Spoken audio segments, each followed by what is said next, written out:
Hello, everyone. Santier here, and welcome to my life and channel update for July of 2026, because that's the month we're in. July. Anyway, this month has had quite a few different things going on, in no particular order except maybe vaguely chronologically. One of the big things, so I've previously I had finished kind of doing my initial, or like my set of proofreading passes on the novel that I'd been working on, kind of waiting for other people to have time for some of the first people that I want to do beta reading of it. And they haven't had time just yet, so I'm very much so looking forward to when they do, because I'm looking forward to hearing other people's thoughts on it.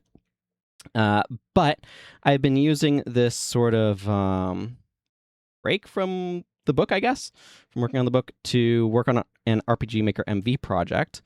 I have a couple of specific goals with this project. I don't know if I'm going to finish it or not, but I want to try to be a bit more constrained with scope. Scope is the hardest part of making a game. Like, managing scope. It just straight up is, because it is so tremendously easy to estimate scope incorrectly and to think that what you're doing is smaller than it actually is. Um, so no matter how small you think your game is, it's bigger than you think it is.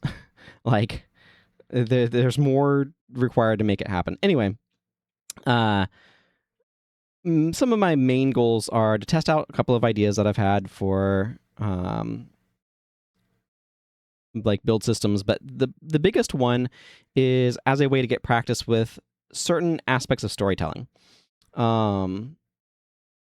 The way that the novel that I have already written, with an asterisk next to it, of still needs additional outside input, beta reading.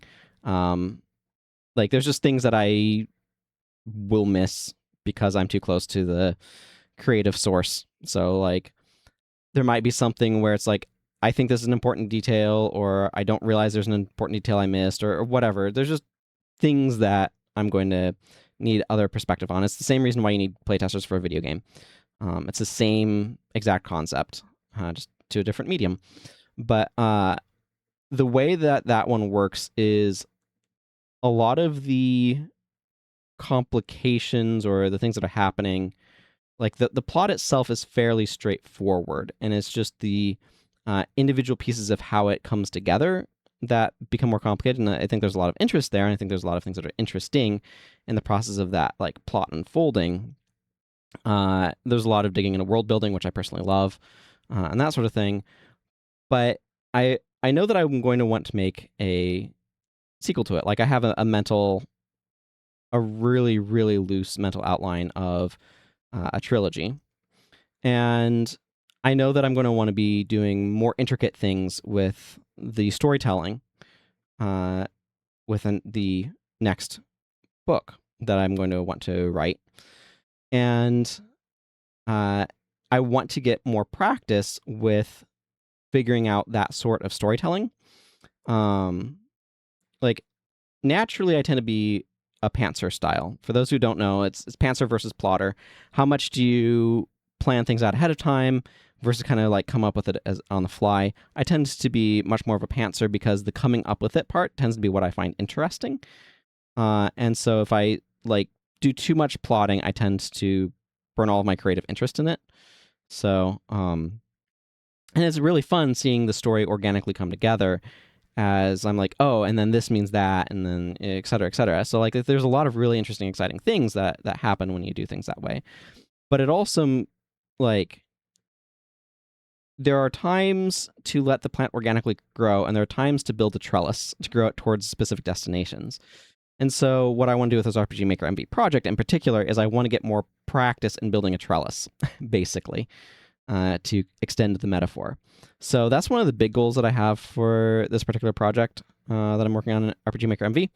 Is I just want to, like, a lot of times when I've been working in RPG Maker MV projects, I've wanted to make a very open-ended game, a very open-ended world. Like, something that really interests me in game development is, like, giving the player the freedom to discover the world as they go and sort of explore. RPG Maker MV can do that, but it's not necessarily wanting to do that per se. It doesn't natively give you systems to the extreme end of what I would like. And so I'm going to want to try to figure out doing a more focused narrative. I mean, it varies clearly heavily inspired by Dragon Quest. Now that I've played Dragon Quest 11 and I have experience with Dragon Quest, I'm like, oh yeah, this is very clearly like they looked at Dragon Quest and are like, okay, but what if we made a game engine to make a Dragon Quest game? That is very much what RPG Maker is trying to do. I have come to realize, much more so than Final Fantasy. Just Final Fantasy was the touch point that I was familiar with. But what that means is that I want to gain practice with figuring out, okay, what is going to be a more focused story? How am I going to arrange this? How am I going to design and handle anyway all of the different aspects of figuring out what plot points I want, what are going to be important, how they're going to be arranged, how they're going to kind of come together.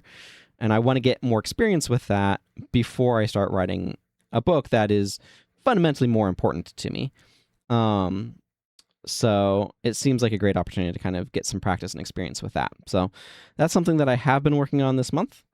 There's some other things that have been going on. I've been reading the manga, because that's what my library has, of Death March to the Parallel World Rhapsody. That name is a mouthful, but a lot of these are. There's definitely been some world-building things that have been hinted at that I'm very curious by. But one of the things that I've definitely learned from reading the manga is I much prefer reading a novel than a manga. And it's interesting why. For me, the interiority is that's a bit of an element of it, but it's just the way that things are presented. I would rather picture things in my mind, and weirdly enough, there's a saying, a picture is worth 1,000 words. But sometimes a picture is worth 7 words. And then we walked up a staircase is maybe taking up more space if you're drawing a picture of that than the sentence does. So there's actually a sense of getting more actual story within a novel, because you can be more economic with your space. And sometimes a picture is, like I said, not worth 1,000 words. And you can definitely say a lot of things about technique or whatever, and they can be quite pretty to look at. But it takes 1.5 to 2.5 hours to read one of these manga books, and then a light novel takes several times that. So, but anyway, I've almost caught up to where the library has the manga, which I'll be picking up the books. What is it? 15, 16, 17, 18, I think, later today. So, and then that will catch up with where things are at, basically. Although I did also get So I'm a Spider So What extra novel number 2, which I quite like what that one has. The first half of it, or maybe a little bit more, is some more backstory stuff, which I enjoyed. And then there's a collection of more short stories that I've been enjoying kind of going through, and there's some nice illustrations and stuff in there. So I appreciate that book existing and have enjoyed that one. So I want more from Okina Baba, but we will see what the future holds.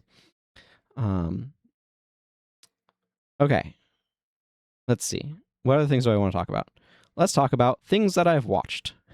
Let's start with I've been continuing to enjoy That Time I Got Reincarnated as Slime, season 4. There's been a bunch of different anime that I've been watching. Man, there's one.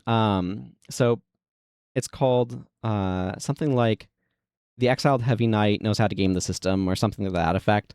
And it is so over animated. And there's a video that New Frame Plus did about Zenless Zone Zero, talking about over animation in that. And I'm like, boy, that I've watched previously, and I'm like, boy, this anime is very, very over animated, so over animated to the point where it almost feels like a parody. But like the actual story beats have been interesting, but the animation almost obscures that with how like over the top and over animated it is. And Mushoku Tensei has also started up a new season. That is one that I am very like cautious about because it is not like it has moments that become very truly joyful because it is also very willing to hurt you.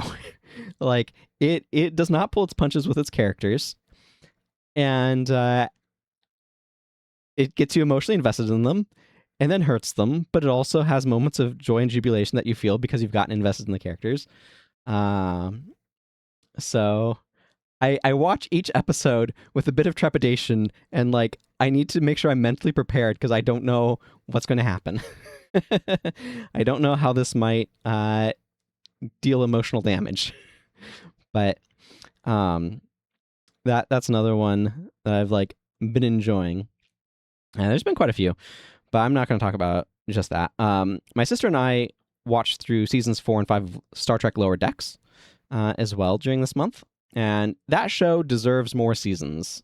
The first season of it is a bit rough. They're still trying to figure out exactly what it means to be a Star Trek show, and so it still has some, I think, Rick and Morty. I never watched Rick and Morty, but I think it might have a little bit more Rick and Morty energy going on, is my guess. But so that first season is a little bit rough. It starts getting a little bit better towards the end, as I recall.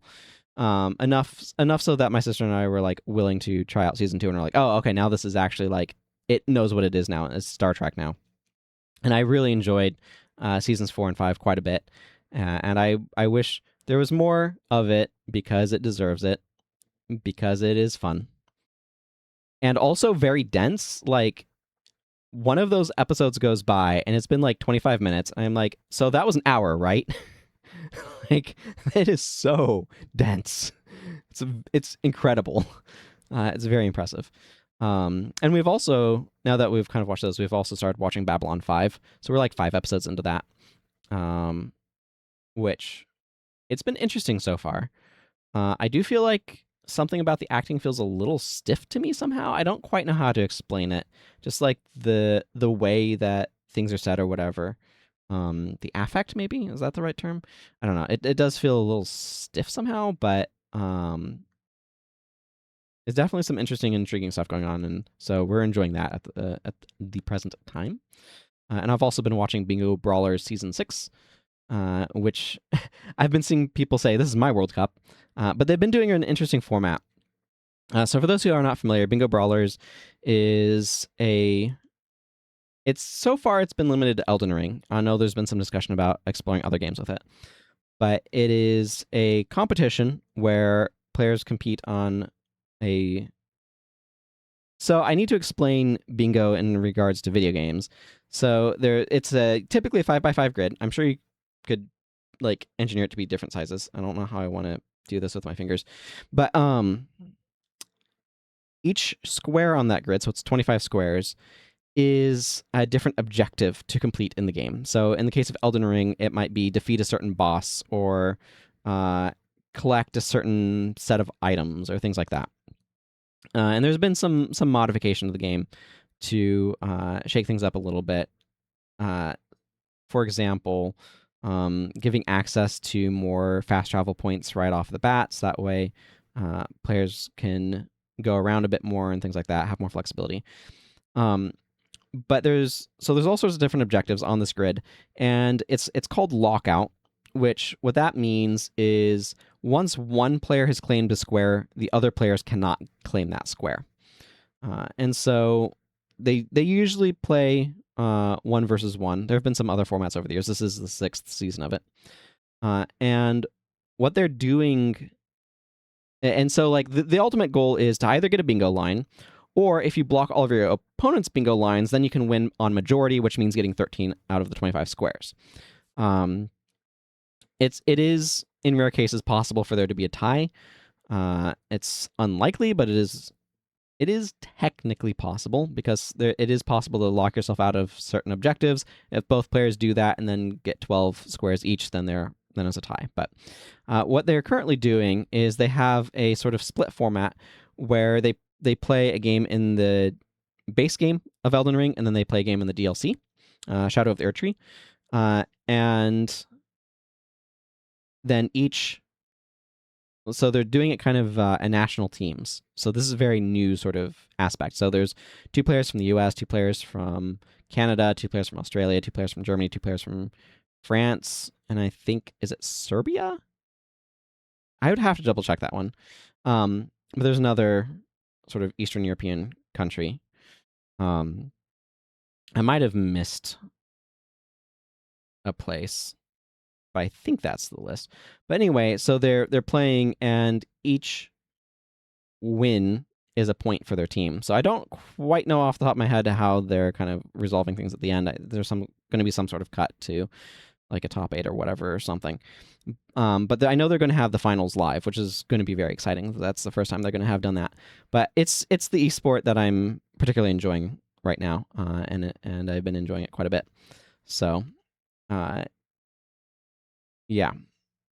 So I've been enjoying that. I also saw The Odyssey with my sister and my dad. And I thought it was, like, it's not like a favorite movie or anything, but I quite enjoyed it. I think there's some interesting themes that it's trying to explore with the way in which people, like, you can't save people from themselves necessarily. Like, people have to choose to change, and if they don't choose to change, then shielding from them from the consequences of their choices is going to be an impossibly, like, you're just going to have to keep doing it over and over and over and over and over again. So until they choose to change, that's just how it's going to be. Like, that's kind of a sub theme, kind of the major theme of it is, as soon as you abandon the rules that make a society function, that make a civilization, and there could be compelling reasons, right? But as soon as you start doing that, you lose civilization. Like, you cannot erode the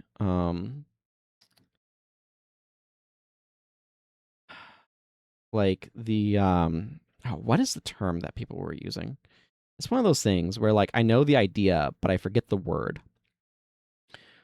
Where, like, for example, people only ran for 2 terms as president of the United States of America following George Washington's example, up until Franklin D. Roosevelt went for like 4 terms or whatever, because there wasn't a rule saying that a president could only go for so many terms. And then they implemented an amendment that said the president can only do 2 terms. But like, that sort of social custom, social norms that, like, they aren't rules necessarily, or maybe they are, but like, as soon as you begin undermining these things, as soon as you begin acting in bad faith, to gain advantage, you begin eroding the very foundation of civilization. And as soon as people start putting away their pens to pull out their swords, civilization falls to barbarism. Like, that is where like, the barbarians come from. It is when people decide that they can't, like, that they're going to undermine and abuse the rules of civilization and end up in a situation where the law of land becomes force. And that's not good. But, like, you need people to stand against that undermining. And as soon as the people in positions of power, as soon as the people who are in charge begin throwing away those rules of civilization, the civilization will collapse on itself. And so that's kind of like a theme that's running through it. So I did overall enjoy it. It is a bit loud. I think at times it is trying to do that so that way you feel as overwhelmed as the characters are. But it is a bit loud. Kind of was like, not sure I like how loud this is in terms of protecting my hearing long term, but and it didn't feel like it was slow at any point in time or anything, so I enjoyed it. Okay. It's probably enough talking about those random things. Those are the things that were kind of on my mind. I'm just scanning through my notes about this this month. So I guess the other things to kind of mention, I'm going to talk briefly about some game stuff. I had an exciting milestone in my quest to unlock all skills in Guild Wars 1 on my stream of unlocking all warrior skills. So that happened last week. That was very exciting. And it will be very exciting to continue to knock professions off the list of needing skills unlocked. So Monk will probably end up being the next one that I do that with. I haven't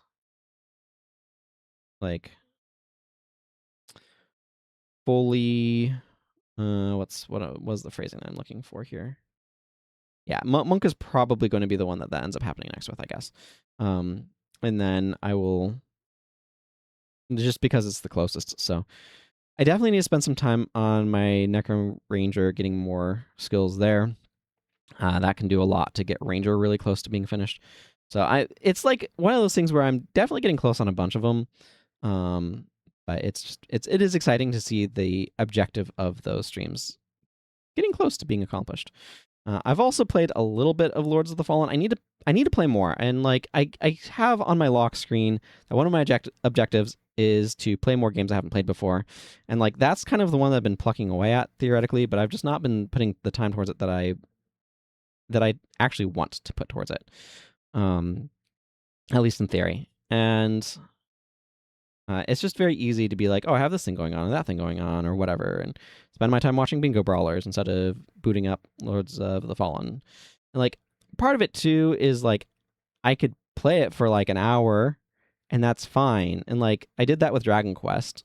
I think the nature of Dragon Quest XI made it a little bit easier to feel like I could fit it into just an hour or two if I wanted to. Whereas Lords of the Fallen feels a bit more, but it's not. I could just stop it whenever I need to. I don't know. I just need to get over my own brain being weird. Don't we all? So I have also, though, been replaying Heretic, which is an old FPS put up by Ravensoft. It's the prequel to Hexen. You can find a playthrough of Hexen on this channel if you search for it. But there's some specific spots in Heretic that has some blue sort of tile stuff that I just have a very strong memory of for some reason, of quite liking. And it left quite an impression on me. So I am replaying that one. And in particular, I'm doing it on my Steam Deck because one of the things that I've run into is playing on my main screen here that I am currently looking at myself in OBS preview on. Sometimes I glance up towards the camera, but often I'm looking at myself. But is getting motion sick. I had that problem with Lichdom Battle Mage. I had that problem playing Hexen when I did that playthrough of it. And so, one of the things that I realized, though, is I replayed Doom 2, and Quake on I got them for my Switch. And I'm like, oh, I'm not getting motion sick playing here, or not nearly as badly. Because I used to play those games a lot as a kid, and then I stopped for quite a while for various reasons, and then I wanted to go back for nostalgia reasons and whatnot. And there's a lot about the level design and stuff that I think is actually extremely good about those games. And there's also an aesthetic that I really like, where there's the colors are very strong because they had limited palettes, and yet it works really well. So there's very distinct feelings to different places, and I really like that. But there's a lot of nostalgia of wanting to revisit stuff. So I'm like, what was it about playing on my Switch that meant that I wasn't getting motion sick playing those games the way I would on my computer? I'm like, maybe the smaller screen helps, right? Because it's taking up less of my overall vision. So I have a Steam Deck, and so I've been playing Heretic on that, and I feel like that's been better as well. So I think the smaller screen actually helps quite a bit. So I've been enjoying revisiting that game. I'm definitely going to be playing the next episode at the second difficulty level instead of the third, because wow, does that require me to the ammo scrounging in particular, I have noticed, goes way up with the increase in number of enemies. But it's been fun. It's been fun to revisit.